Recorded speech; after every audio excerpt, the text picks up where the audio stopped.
Hey guys! Welcome back to my channel. So, welcome to my new background. Welcome to my new setup pala. Okay, so kung makikita nyo sa title, this is going to be a Julia Baretto inspired makeup look. And kung hindi nyo pa nakikita yung kanyang picture at yung tinutukoy ko, ito yung kanyang pens. Ayan, di ba? Super pretty niya. As in, minimal na minimal yung makeup with touch of parang brownish, neutral, smoky eye. Or, not brownish, parang orange or tangerine color. Basta, so, ang nag-makeup sa kanya is Robbie Pinera.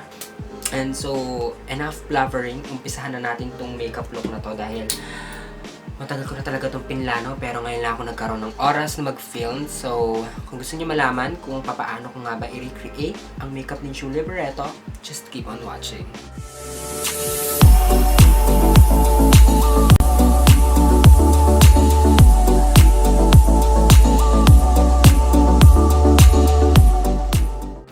So before anything else, I would like to thank you guys so much for subscribing to my channel. And konting kembot na lang, ma-reach na natin ang 50,000 subscriber.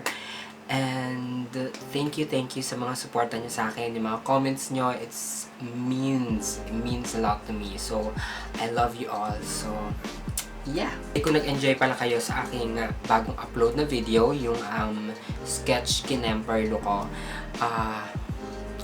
mag-comment lang kayo sa baba kung gusto niyo pa akong gumawa ng mga ganong content, because ako din feeling ko mag-enjoy ako sa ganong, kasi nga gusto ko rin i-share sa inyo yung knowledge ko about sa pagdodrawing, and kung mag-comment lang kayo. Okay, so for my face primer, gagamitin ko ulit yung aking aloe vera mist. This is from Glam Skin Manila. Ito yung gagamitin kong primer. Kailangan kung tambakan nyo at basang-basa yung face nyo. Okay lang yon, basta kailangan ma-hydrate tayo kasi masyado mainit sa Pilipinas. And medyo nag-uulan na rin siya and pongga siya. Kaya ngayon wala tayong ingay sa background kasi wala tayong electric fan. So, ayan. Kasi marami nagko-comment sa inyo na kahit may ingay electric fan mo, go pa din si ate girl. So, beshi. Isipin nyo na lang na ayoko maglapot, ayoko mag-oily dito sa loob, kaya pagpasensyahan nyo na si Mr. Electric Fan. Ngayon tahimik na siya. So, pahinga ka muna. Okay, now, so tapos na tayo sa ating primer, napupunta na tayo sa ating pundasyon. So, ang gagamitin ko is itong Detail Makeover na BB Cream with SPF 20 All-in-One Quick Fix. So, ayan. Ito yon. And this is in the shade BB Cream Beige. Ako, gusto ko lang muna mag-BB Cream para, alam nyo na, virgin fresh ang look, ganon. And if you want to recreate this look, depende na yun sa inyo kung meron kayong foundation na talagang super holy grail nyo. But for me, mag-iiba muna tayo ng foundation na gagamitin because, you know, kailangan mag-iba naman. Then I'm going to spread my foundation using this snowy brush. So I really love this brush as well. And spread na natin yung ating BB cream.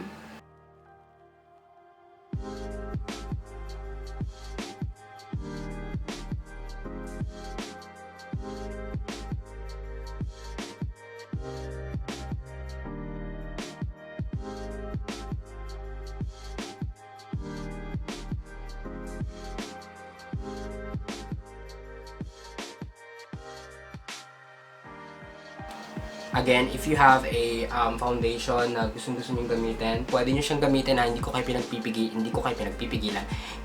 pinipigilan. Diyos ko tayo, kumain naman ako nga. Bakit parang nawawalan ako ng... Ba't parang hindi gumagana yung utak ko today?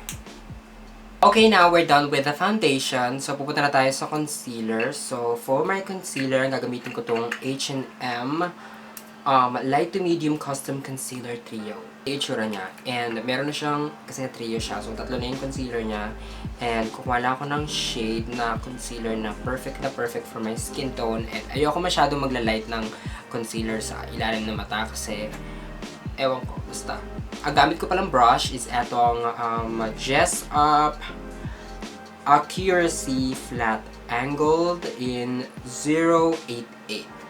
So yun yung gamit kong concealer.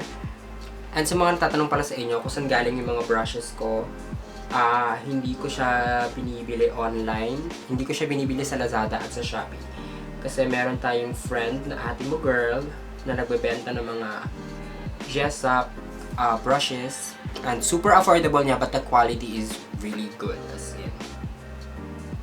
So, siya si Miss Fashion Stuff. Ilalagay ko yung link niya sa description box down below, guys.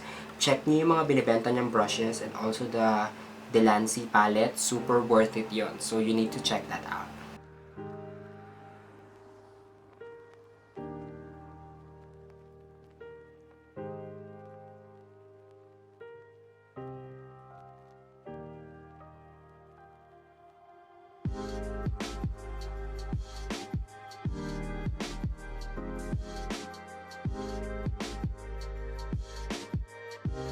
Now to the setting powder. Kung makikita nyo, nakapaglagay na tayo ng ating concealer. Tago na natin yung mga sumpa na, you know, mga pinagpuyatan.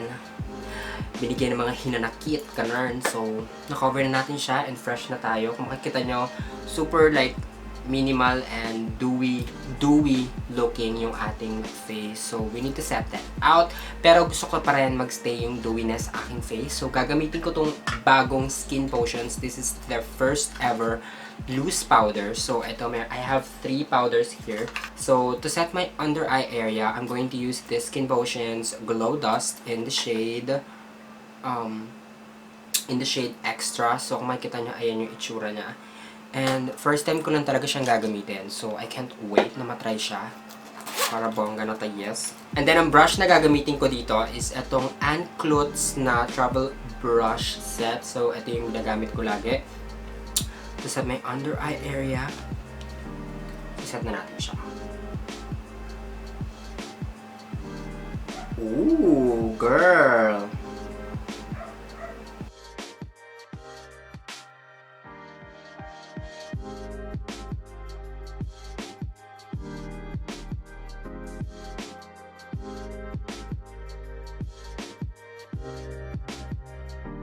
Grabe itong powder na to, guys. Kung makikita nyo, meron akong parang highlighter sa ilong. Ayan ang kintab ko.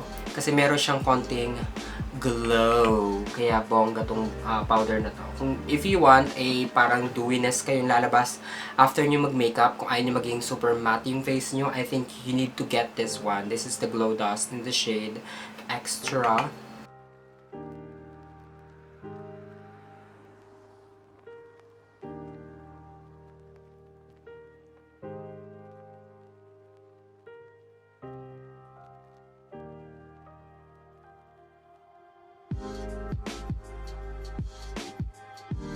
My face is all set. Kung makikita nyo, flawless na tayo. And now, magko-contour naman tayo ng ating face. Kasi ngayon, mas gusto ko na talaga mag-contour before ako maglagay ng pangkilay, makeup. So, gusto ko naka-contour na tayo para, alam nyo na, face is slay. So, ang gagamitin ko is itong aking EB Advance Contour Shade and Light Palette. So, ganito yung kanyang mga itsura. Ayan, very neutral and minimal lang.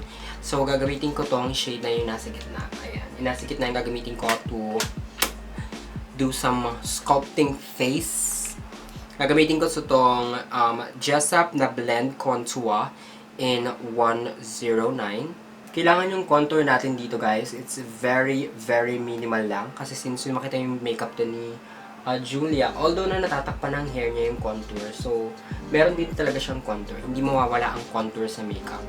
Kaya, ayan, maglalagay tayo ng very light na contour lang. As in, super light lang. Yung parang wala na, ganun.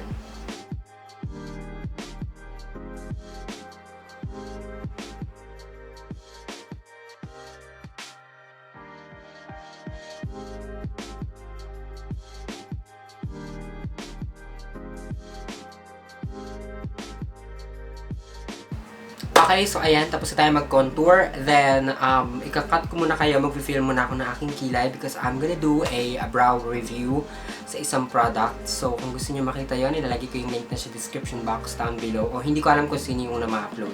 I think the brow one or yung tong look na to. I'm not really sure. So, babalik ako kayo pag meron na tayong kilay para matapos na natin yung ating buong face. Okay guys, so welcome back. Ayan, nakapagkilay na po tayo. So, nakapag-review na ako ng aking brows. So, kung gusto niyo malaman kung anong product yung aking review, ilalagay ko na lang sila sa description box down below. So, ngayon, pupunta na tayo ulit dito sa ating imi-makeup look. So, ang makeup dito ni Julia Baretto is parang medyo may pagka parang orangey, may pagka parang orangey brown yung kanyang eyes with a touch of a little bit of shimmer. So, gamitin kong makeup is itong EyeCONIC. This is the new palette from EB Advance. Meron silang 6 shades each palette. So, I think maghahanap ako ng perfect shade for my makeup here. Okay, so ang unang palette na kukunin ko is itong Minimalist. So, ganito yung kanya itsura. And ito yung kukunin kong kulay, yung brown na yan. Tapos, kukunin ko lang tong from Circe Cosmetics. This is the Fantasy Brush Set. Tapos, ilalagay ko lang siya sa aking outer papunta sa inner part ng eyes. Then, i-up natin siya ng konti dito sa inner part ng brow bone. So, magbabrush tayo ng very, very light dyan.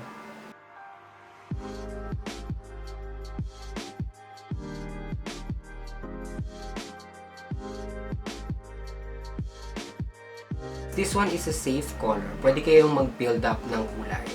Like, ayan, kung makikita nyo, medyo light pa siya for me. So, mag-build pa tayo ng isa pa. Kukuha pa tayo ng isa pang dip dun sa eyeshadow. Then, i-blend nyo lang siya sa inner part ng eyes. So, ang kagaya ng ginagawa ko ngayon, naglalagay ako ng eyeshadow dito sa may ilalim ng kilay. Dahil dun sa picture ni Julia Baretto is medyo meron siyang eyeshadow na connected dun sa ilalim ng kilay niya.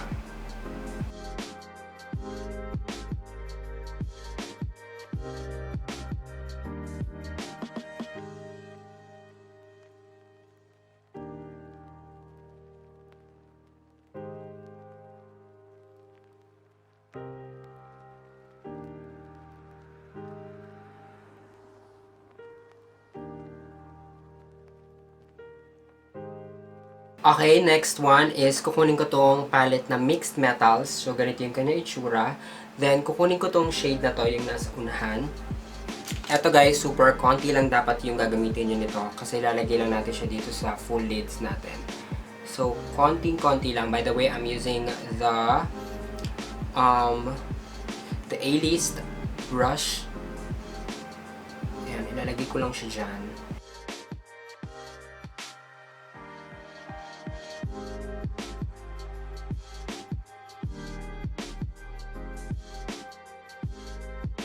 Okay, now for the lower lid, babalik tayo sa palette na Minimalist. So, kukunin natin ulit yung kulay na ite.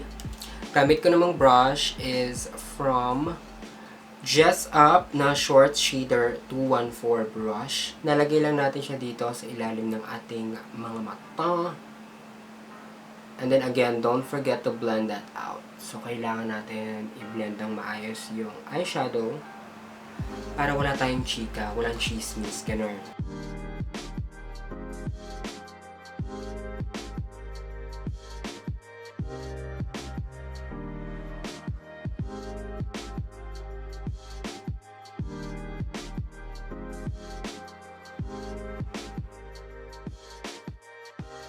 So next, maglalagay tayo ng eyeliner sa ating waterline hanggang dun sa inner part ng eyes. Ang gamit ko is itong Tropicana Brow-Nies na brow pencil. Since this one is brown, perfect to for that look.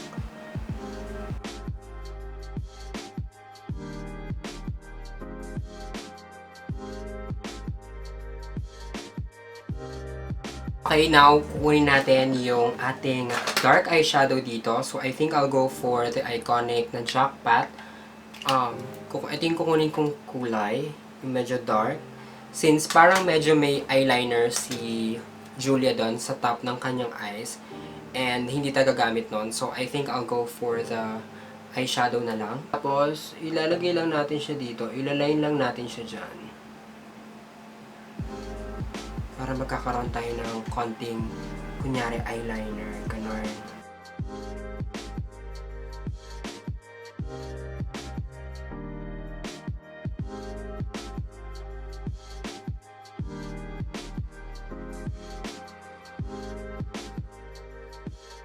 Okay, so din sa makeup din ni Julia is meron siyang shimmery, shining, splendid, baliktad. So, ang kukunin kong shade is, ang kukunin kong palette is itong Jackpot ulit. Then, ito yung kukunin kong pang kinang-kinang, pinasa gitna.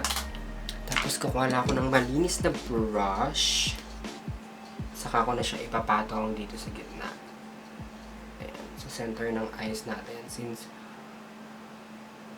bongga at talagang makinang doon yung makeup ni Julia.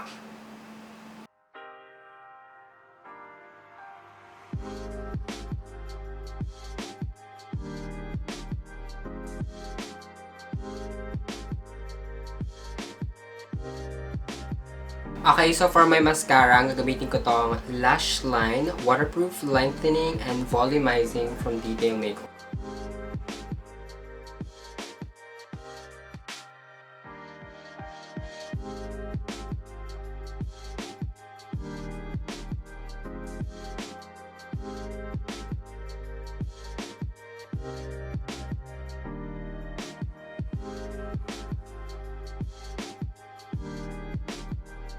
Okay, now it's time for my blush. Ang gagamitin ko tong EB Matte Blush. This is in the shade Dainty.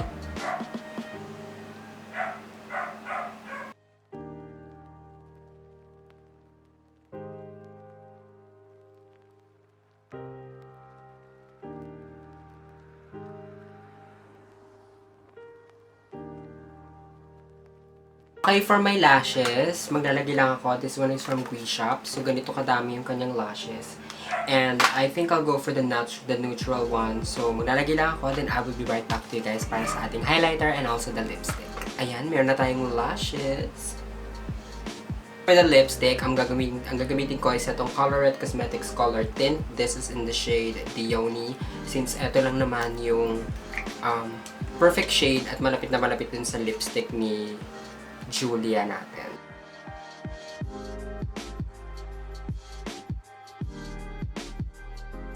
Now for the highlighter, gagamitin ko tong aking EB Advanced. This is the Glowout highlighter in the shade Strobe. Tapos, lalagyan na tayo ng highlighter kung saan tayo bet nyo maglagay.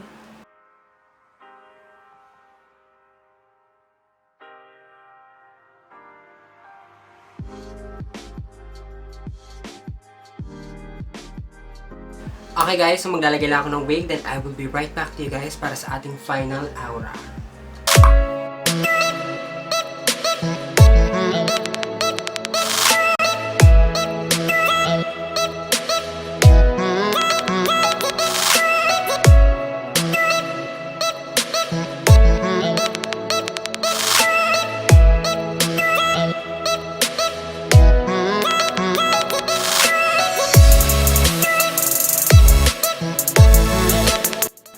Okay guys, so eto na yung ating final look. Babaihan lang tayo dito, di ba? Medyo babaihan lang tayo dito, napaka-virgin, mahinhin, ganun. So, I think that's it for today. Ayan, I hope na nagustuhan niyo yung aking transformation.